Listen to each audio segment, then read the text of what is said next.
Perkenalkan, nama saya Pribus Berlian, NIM 1910410810863. Baiklah, saya di sini akan menjelaskan pengertian supply chain management. Supply chain management sering disebut dengan SCM.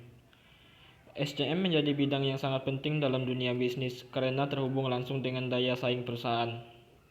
Dalam 2 dekade terakhir ini, semakin banyak perusahaan yang sadar akan pentingnya SCM ini, sehingga banyak yang mengimplementasikannya. SCM sendiri merupakan pengolahan dan juga pengawasan rantai siklus mulai dari bahan material atau barang mentah, pembayaran, informasi dari pemasok ke produsen, pedagang, grosir, pengecek, sampai dengan konsumen. Baiklah, tujuan dari SCM atau Supply Chain Management. Ada beberapa tujuan menggunakan SCM, di mana yang paling dasar adalah bisa menyelaraskan permintaan dengan pasokan yang ada. Selain itu, ada beberapa hambatan atau masalah yang sering dialami saat menjalankan rantai pasokan seperti manajemen pengadaan barang, manajemen pemasok, mengelola hubungan dengan pelanggan, identifikasi masalah dan kemudian merespon masalah tersebut, manajemen risiko dan lain sebagainya. Agar bisa menjadi pemenang dalam rantai pasokan tersebut, penting bagi rantai pasokan untuk bisa menyediakan produk yang tidak hanya murah, namun berkualitas, bervariasi, dan juga disediakan tepat waktu. Fungsi dari Supply Chain Management. Ada beberapa fungsi SCM yang penting untuk diperhatikan.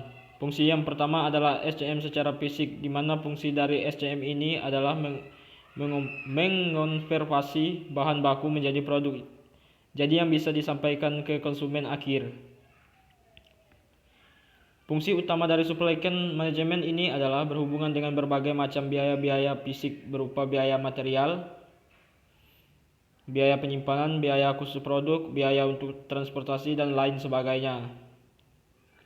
Fungsi selanjutnya, SCM sebagai media pasar memastikan jika telah disuplai oleh supply chain.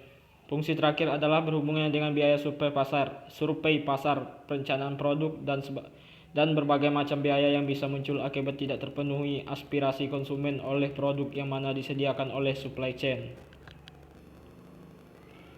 Strategi supply chain management. Ada 2 strategi yang bisa Anda lakukan untuk membangun SCM yang baik.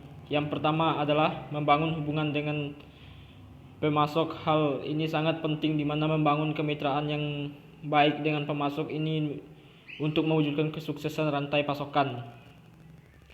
Perusahaan yang baik akan membatasi jumlah pemasok, di mana hanya pemasok yang memiliki keunggulan saja yang bisa diajak bekerja sama. Strategi yang terakhir adalah meningkatkan respon pelanggan agar tetap kompetitif. Kemudian fokus pada rantai pasokan agar meningkatkan layanan pelanggan. Untuk bisa meningkatkan layanan pelanggan, salah satunya adalah dengan meningkatkan frekuensi pengiriman produk yang lebih cepat, di mana pelanggan akan puas dengan ketepatan waktu tersebut. Baiklah, sekian dari saya ucapkan terima kasih.